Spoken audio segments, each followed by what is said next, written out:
Industry continues to be fueled by the BPO industry and OFW remittances and a young and growing population. But how is this industry growth translated on the ground? Raoul Villegas, Deals and Corporate Finance Director of PwC, joins us to talk about what's happening in this space. Hi, Raoul. So, you have your article talking about the Philippine retail having a breakout decade. Now, we've seen the retail industry continue to grow through the years, but we actually looked at their growth rate, though, year to year, and we've seen that it's actually slowing down. Is this a cause for concern? At this point, I wouldn't say so. What we're seeing right now is the fact that the economy has grown 6.9% the first half of 2016. And when we take a look at that data, we have to go back as far back as 1954 to 1957 when the economy experienced a similar growth rate. So we're actually on an upward trajectory in terms of economic growth, and that directly is going to impact favorable news for the retail industry. All right, so you're seeing still strong growth in this particular space. Correct. Let's take a look now at the trends on the ground that's fueling this growth. One thing that you were looking at was the entry of foreign brands. Now, we've seen a big boom in 2014, as you mentioned, citing the study. You have at least 45 that entered in 2014. As we can see here, you've got big names: H&M, Crate and Barrel, Old Navy. That's correct. What's attracting them to come here, and how are they competing with the local competitors? Well, if you think about it, with our population at about 102 to 103 million right now, and the fact that we've got a growth rate of about 1.7% per year, that's a significant amount of buying power. And we continue to attract brands. I mean, you talked about this set of brands that have come in the last few years alone, but in the last 5 years, more than 200 brands have come into the Philippines. And they take a look at us and our growing middle class, the increasing number of jobs, and as you mentioned, in the BPO sector, and the rise in income there. That's a significant amount of buying power that's going to be brought to bear. What profile are you seeing here? Are they more from Western countries, from Asia, and is it more, because we see some here in food and also retail? Which sectors are seeing their strong growth moving forward? Well, definitely you have strength in the apparel. Then you've also got strength in home furnishings. For example, IKEA is supposed to be coming in. I think a lot of people are very excited about that. And even on food, Tim Hortons has announced plans to expand here.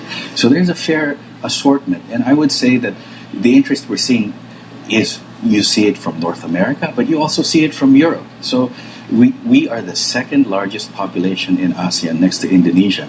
And as I said, the retailing sector here is very attractive, and with opportunities for foreign brands to come in and partner with local powerhouses, that's really going to be a significant opportunity. And in terms of growth of those local powerhouses, you're looking at two trends. One is mergers and acquisitions, and also organic growth. Now, That's between correct. these two, which one would be, setting the trend for 2016, 2017, or will it be both? I think both. There's a significant amount of opportunity in the provinces. And when we take a look at the per capita GDP growth in the provinces, the largest areas that are experiencing growth are Central Visayas and Central Luzon.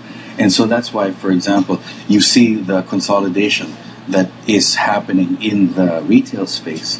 They are looking for scale, and they are looking for new, further geographic reach. And when you talk about geographical reach, you're looking at outside Metro Manila. Tell me about this rise of the rise of alternative brick and mortar retailing programs, talking about modern retail in the provinces. Right. I mean, right now, the modern retail, which is, well, let me just backtrack a little bit. Traditional retail, we see that in the sari-sari stores. But modern retail... You see them selling things piece by piece, That's sachet correct. by sachet. That's correct. Modern retail, perhaps, is what we experience it in our day-to-day life here in Metro Manila.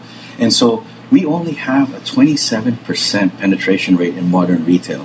If you contrast that with Japan, for example, which has a 79% penetration, there's a significant amount of room for growth in modern retail.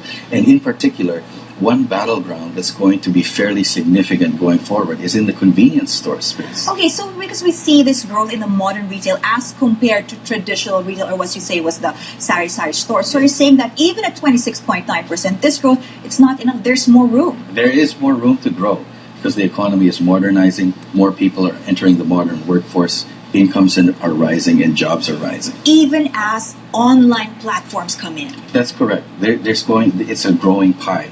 And you mentioned online platforms. Right now, there's a measurement challenge and a classification challenge, because what do you classify as online platform retail? Is it B2B? Is it B2C? Is it C2C?